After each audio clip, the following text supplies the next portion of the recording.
Okay, I have made it and my room is so pretty. Let me show y'all.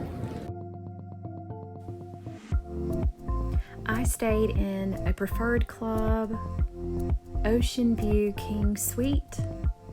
And as you can see, it was super spacious. There was more than enough room, and I really loved the color scheme with a touch of original art over the bed.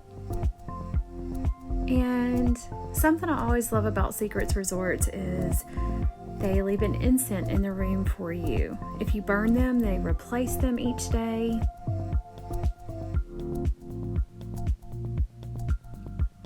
Moving on to the shower.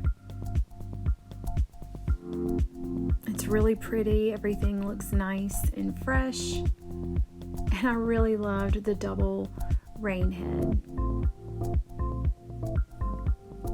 This is a little closet.